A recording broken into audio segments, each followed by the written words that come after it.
Naka-FB live din tayo. Thank you for coming. Don't forget may coffee dyan ha. May coffee and pandesal. You can, kape kayo lang.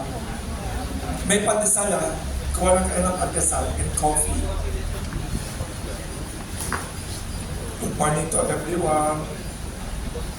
We could start in a few minutes.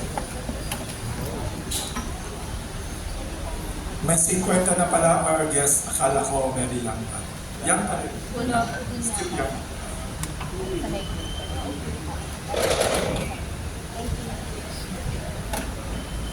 Good morning to everyone.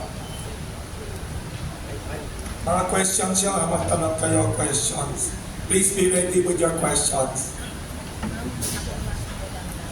Dito, pag nag-start tayo, we will invite the chairman to give an opening statement. Magkwento siya anything he wants to talk about. And then afterwards, we'll open the floor for questions and answers.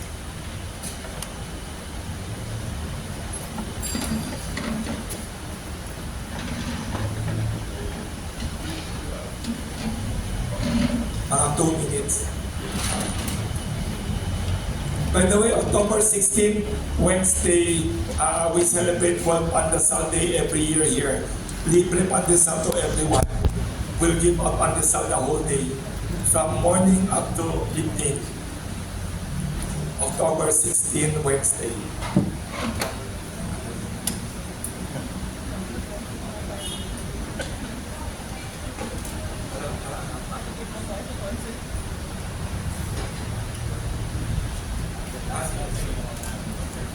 Walang awa.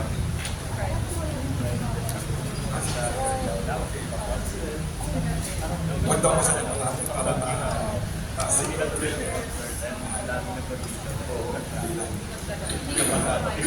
Okay na, okay na.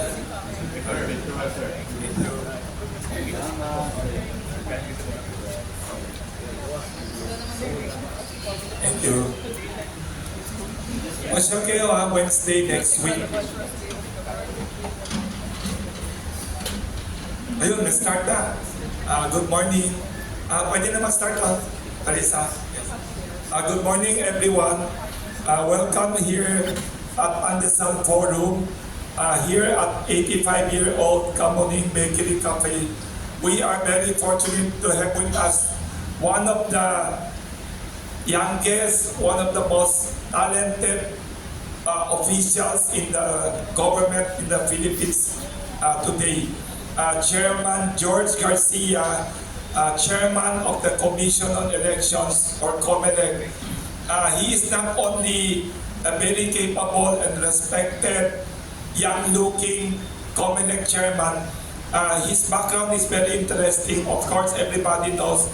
Before he went to COMELEC as the head, he was a successful election lawyer for many different leaders.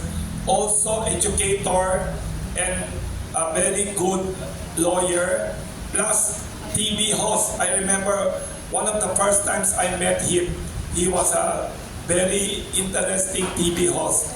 Let us welcome the respected and now even more important chairman of the COMELEC, Chairman George Garcia, to give his opening statement about what's happening with the Philippine elections, how did the registration of all these candidates, what happened, and the future of this campaign period and the important midterm elections. Welcome again, Chairman Garcia. He was here before during the pandemic via Zoom.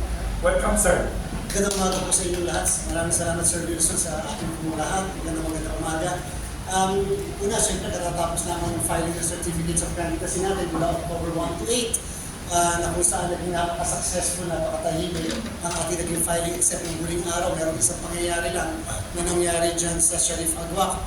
Subalit, generally, napaka-peaceful po at nakakatuwa naman, napakita lamang natin na sa paghahanda, pagsasama-sama, pagtutulong-tulong, maayos natin ang ating pagsisimula ng election season dito sa ating bansa. 44,000 ng mga kababayan natin, more or less, ang nag-file ng kanilang mga certificates of candidacy sa buong bansa.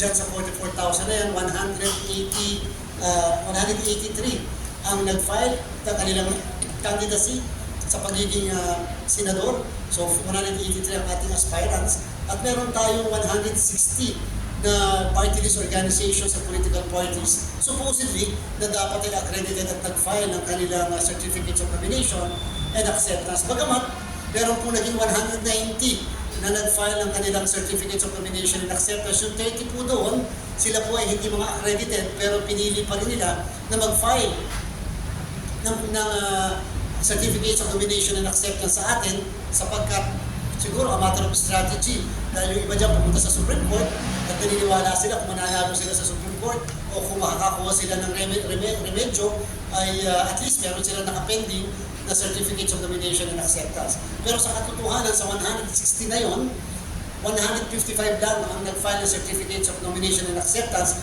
na naging 156 dahil bago mag alas 5, merong nakahabol na isang party list. Kaya 156 ang ating po magiging party list organizations and political parties na magpaparticipate sa ating halalan. Pinarapat po natin na i-separate ang filing ng certificates of candidacy sa Bangsamoro na hindi po nangyari noong October 1 to 8 sapagkat nagkaroon ng desisyon ang Korte Suprema na kung saan ang sulo ay inaalis sa Bangsamoro. So dahil po dyan, binarapat natin na payagan at bigyan ng isang buwan man lang na palugit o transition yung pagkawala ng sulo sa Bangsamoro. Kung kaya, ginawa po natin November 4 to 9 ang filing ng certificates of candidacy sa Bangsamoro Parliamentary Election. Ito po ay kauna-unahang halalan sa parlamento sa Bangsamoro, ay a very historic one. And therefore, sana huwag niyo rin pong mabibigyan, huwag niyo rin pong papabayaan, bigyan ng focus itong mangyayari sa Bangsamoro. At siyempre, ini-expect natin na medyo napaka-challenging itong Bangsamoro election na ito.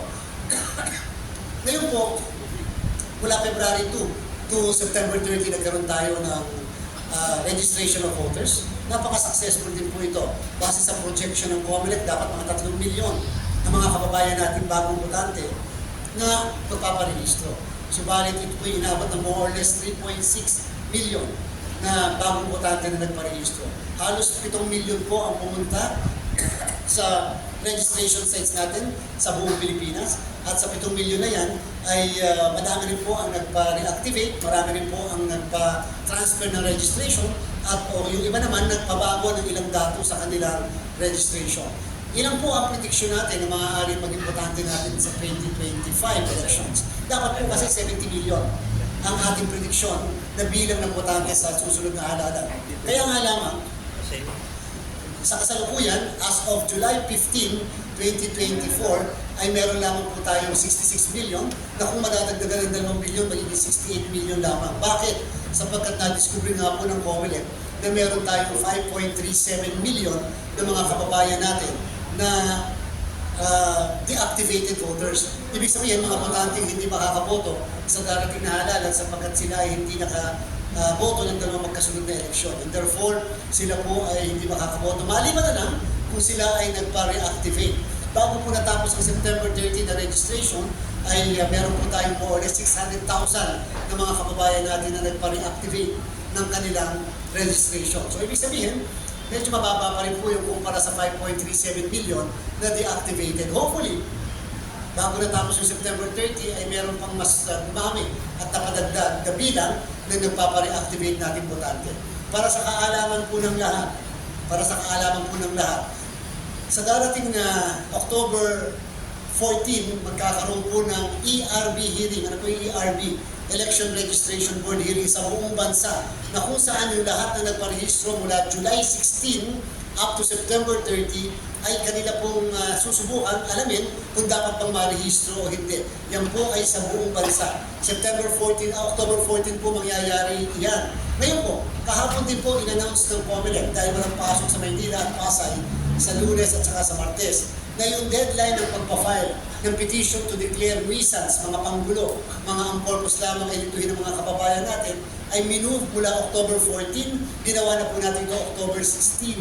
Dahil nga po, sarado ang aming opisina ng Clerk of Court upang tumanggap na mga petition to declare nuisance. So ang kasalukuyan, ano ang gagawin ng COMELEC doon sa 183 na kandidato for senators or aspirants at ano ang gagawin namin doon sa 160 or 156 o 190 na party list organizations na gusto mag-participate sa ating pong halalan. Una-muna, itong period na ito, kinakailangan magtanggal kami ng mga nuisance candidates. As of yesterday, 66 na po ng mga kandidatong nag-file o aspirants na nag-file ng kanilang kandidatura, ang sabi ng aming law department ay valid, legitimate candidates. Yung mga ibang natitira, they are now still undergoing the process of re-verification and further screening. Asahan niyo po sa Miyerkules na darating, ang law department ng komisyon ay magsasabit sa amin sino ang nuisance, sino ang hindi sa ating pong mga aspirants para sa senador. Isa lang po ang gusto kong sabihin sa inyo. Pag sinabi natin nuisance, binanggit ko na, panggulo o ang purpose ay lituhin ang ating mga kababayan. Tandaan niyo po ito, hindi magdi-disqualify o magka-cancel ang present leadership ng COMELEC dahil lamang yung kandidato ay mahirap, walang pera, walang ari-arian, walang financial capacity na mag-wage ng national campaign. Sa paniniwala po natin, ako, personal, hindi dapat nadi-disqualify ang tao dahil sa kawalan ng ari-arian o kayamanan sapagkat nagdadagdag tayo ng kwalifikasyon nang wala naman sa saligang batas. No person shall be deprived of the right to public service simply because of status in life, because he is poor. So hindi po natin gagawin yun. Kung sakali po magdi-disqualify kami ng mga kandidato national man o local sa pagiging nuisance, yan po ay nakabase sa number one, sila ay nag-focus ng mockery in the electoral process. Ginagawang katatawanan yung ating pong halalan. Yung iba dyan, talaga namang nakita niyo naman, yung 15 minutes of fame, yung mismong, alam nyo na, makapag-file lang ng candidacy. Akala nila ganun lang po ang stage na pinagkakaloob namin sa kanila pag nagpa-file sila ng candidacy. It's highly symbolic because doon yung pinapakita kung gano'n ka kaseryoso sa pagtakbo sa darating na halalan. And therefore, isa sa mga papasihan namin, ano ang mga sinabi mo nung panahon na nag-file ka ng candidacy at pumunta ka sa stage na yan at tinanong ka ng mga miyembro ng media. That goes to show the seriousness ng mga kandidatong tumatakbo. Sa period din po ito, inaalam mo ng COMELEC sino yung mga kandidato may perpetual disqualification to hold public office. Ito po yung bagong bagay ito, ginawa po ng inyong komisyon sapagkat madami pong tinanggal ng Office of the Ombudsman na kasama sa pagtatanggal ay perpetual disqualification to hold public office at nag-issue kami ng resolusyon. Sinabi namin sa resolusyon 11044-A na kapag ka ang isang opisyal ng pamahalaan ay tinanggal at may perpetual disqualification to hold public office, kaagad din namin siyang tatanggalin sa listahan. Ipapatupad namin ang desisyon ng Office of the Ombudsman kahit pa nakaapila yung mga kandidatong ito sa mataas na hukuman hanggat walang nakukuha na restraining order. So ibig sabihin, ika-cancel namin ang candidacy nila because we will implement the decision of the Office of the Ombudsman. Ang sabi po ng Republic Act 6770, yung Ombudsman Act, the decision of the Office of the Ombudsman in administrative cases are immediately executory although it may not be final. At sa kasalukuyan din, mula huling araw ng filing ng candidacy, October 8, hanggang 25 days from that date ng October 8, pwede mag-file ang petition to cancel or deny due course candidacy ng lahat ng kandidatong tumatakbo. Issue age, citizenship, residency, registration as a voter, and literacy. Ibig sabihin, kapag kayo ng basis o ground ng cancellation ay yung mga binanggit ko, ang dapat na pinafile ay petition to deny due course and or cancel candidacy. At yun po yung sinasabi natin nung nakaraan pa, paulit-ulit, na wala pong diskresyon ang COMELEC na tanggihan ang pagpa-file ng certificates of candidacy ng kahit na sino.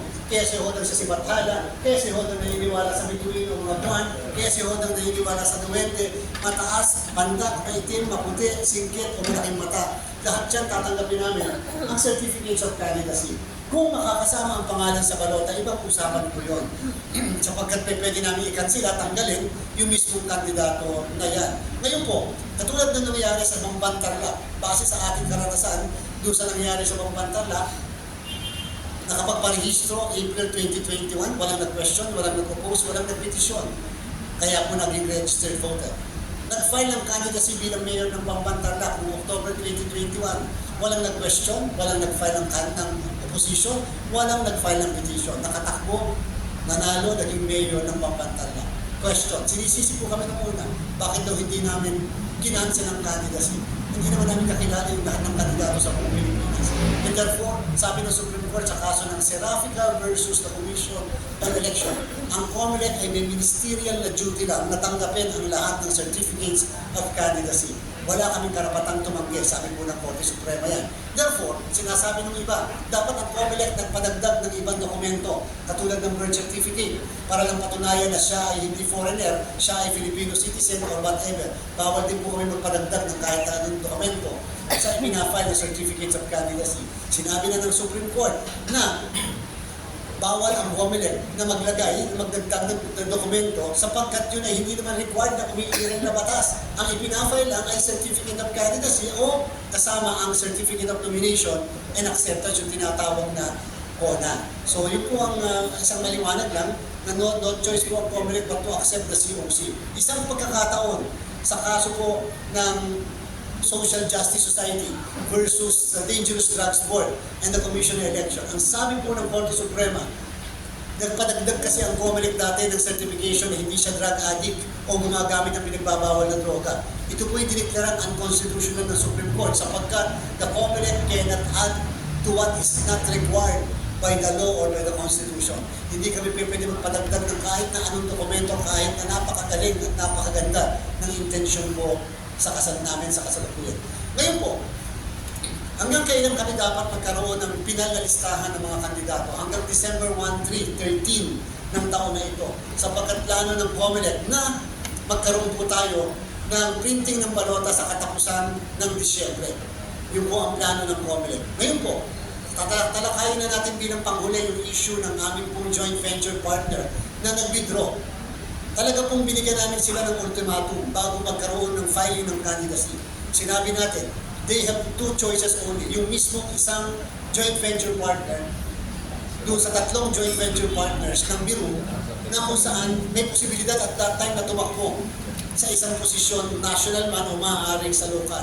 Sinabi natin, they have two choices. One, for politics, or number two, business.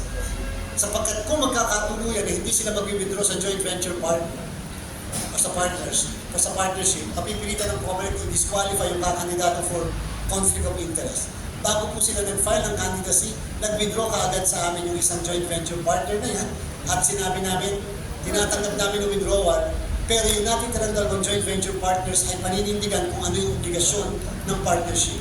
Pinagsabit namin sila ng tinatawag na NFCC, Net Financial Contracting Capacity, na yun ang commitment nung nag-withdraw sa joint venture partners. Kahapon po, natanggap na ng COMELEC yung NFCC na sinabit ng natitirang partners. So ina-assure ko sa sambayanan, wala po tayong problema, wala po tayong haharapin na problema dahil lang nag-withdraw yung isa sa mga joint venture partners sapagkat ang commitment lang naman nila ay financial.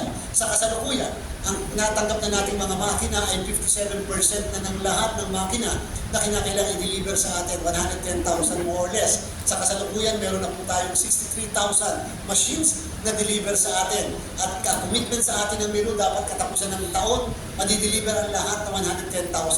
Kahapon, in-inform nila kami, by November, tapos ang lahat ng delivery ng 104,000. Yung pong other peripherals na mga makina, katulad ng laptops na gagamitin sa transmission, consolidation of the results, yung mga USB, etc., 100% na po natanggap ng COMELEC. So wala na po tayong problem. Yung pong dalawang makina na gagamitin sa printing ng balota na bago, 300 million ang isa ay nandiyan na po sa National Printing Office. October 25, ito po yung turn over sa commission. So konti na lang po ang deliverables obligasyon sa atin nung mismo kapartner natin patungkol sa mismong makina na gagamitin natin. And yesterday, sinimulan po namin, nagkaroon po kami ng kick-off, ceremonial kick-off ng ating tinatawag na source code review. Isa sa pinaka-importanting components yan ng automated election system. Kinakailangan yung mismo gagamiting utak, brain ng ating machine ay ma-source code. Matingnan, makita, kaya bang i-hack, talaga bang tama ang instruction, baka may secret instruction. Kaya po iniimbitahan namin ang lahat ng IT experts sa buong bansa. Subukan po natin, tingnan natin yung ating pong source code na panggagalingan ng command o instruction sa mga makina. Siya po ay tatagal na mga 2 buwan. Mula po ngayong Oktubre hanggang Nobyembre po aabutin yan sapagkat gusto natin ay masinop at talagang tinitingnan isa-isa yung mismong command doon sa source code. So madami pa po tayo mga ibang dapat pag-usapan, hihintayin na lang po ako ng mga katanungan. Maraming salamat. Thank you very much.